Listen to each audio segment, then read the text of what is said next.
Bonjour, aujourd'hui je vous fais le bilan d'une semaine bien chargée. J'ai lancé la collection. Je vous parle donc de moodboard, de gamme de couleurs et de matières.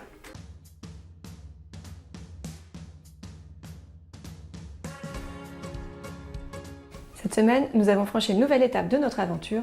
Petit bilan pour ceux qui prennent l'aventure en route.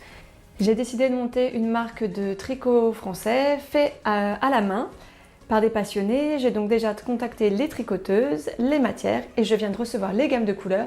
Donc maintenant, il n'y a plus qu'à.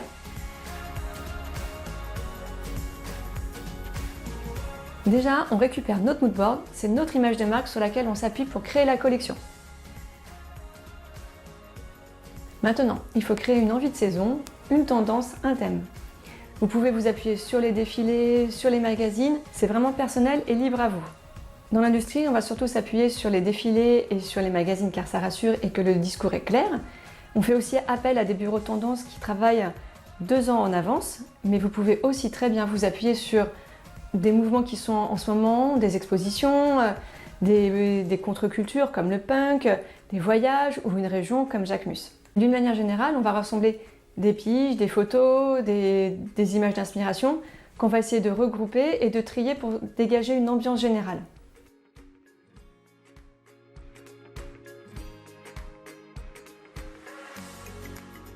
Le moodboard a 2 fonctions principales. D'abord, il vous aide à créer la collection, c'est-à-dire que vous allez vous appuyer là-dessus pour pouvoir sortir la gamme de couleurs, les matières, les formes.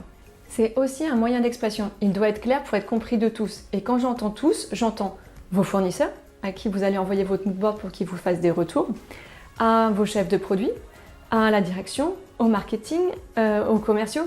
Vraiment, il doit être là comme support de la saison à venir. Maintenant, on passe à la gamme de couleurs. Dans une gamme de couleurs, on tourne environ autour de 4-5 couleurs maximum. On peut faire moins, mais plus c'est compliqué. En fait, ça dépend de la taille de votre thème. On est environ à 25 pièces par thème par vestiaire. Donc, ce qui fait que c'est assez compliqué de jouer plus que 5 couleurs par vestiaire. Donc, la gamme de couleurs est extraite de notre moodboard.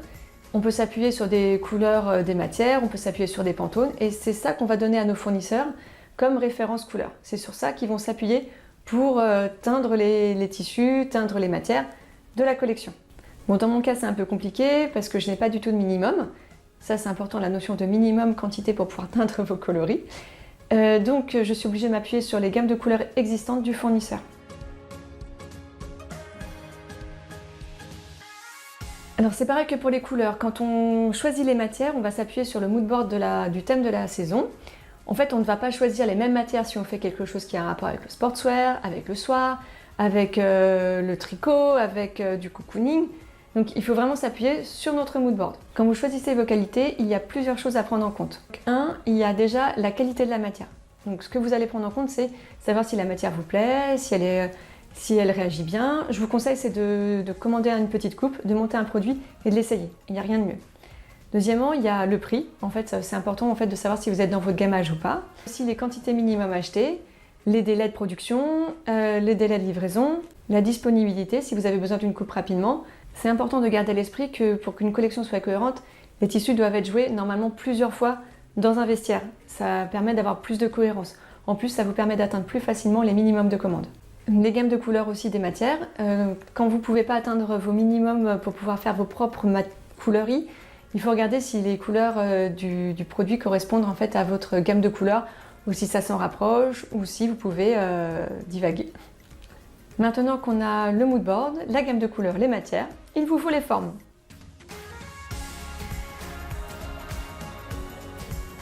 Donc c'est pareil, on s'appuie toujours sur nos 2 moodboards et puis ça va se passer en 2 temps.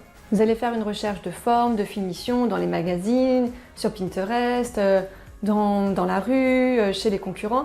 Donc déjà, vous allez amasser toute une recherche de croquis, d'images que vous allez mettre en forme.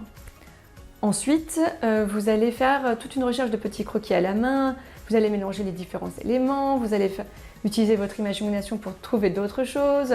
Voilà, je vous conseille de réfléchir en silhouette. Comment va s'articuler votre collection, qui va se mettre sous quoi, comment vous allez le présenter à vos clientes, comment vous allez le présenter au marketing, comment vous allez faire vos silhouettes lors du shooting. C'est important en fait d'avoir un peu cette vision globale de la collection. Il faut aussi bien penser le produit seul que assembler à d'autres produits de la collection. Dans ma situation, c'est plus simple. Je suis partie sur un monoproduit, du pull ou du cardigan. Donc je n'ai pas besoin de vraiment de penser en silhouette, même si ça aide mon discours pour vendre à ma cliente et pour shooter le lookbook. J'ai surtout axé mon développement sur les formes de base que j'aimerais bien tester et après pour pouvoir les décliner sur des produits un peu plus compliqués. Voici un peu le résultat. J'ai plusieurs formes de base que je pourrais ensuite décliner dans différentes matières, différentes finitions.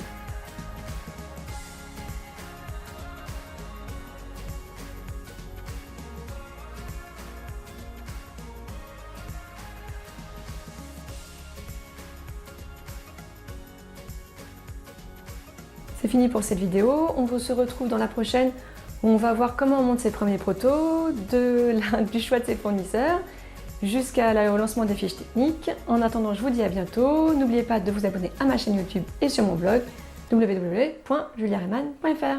À bientôt.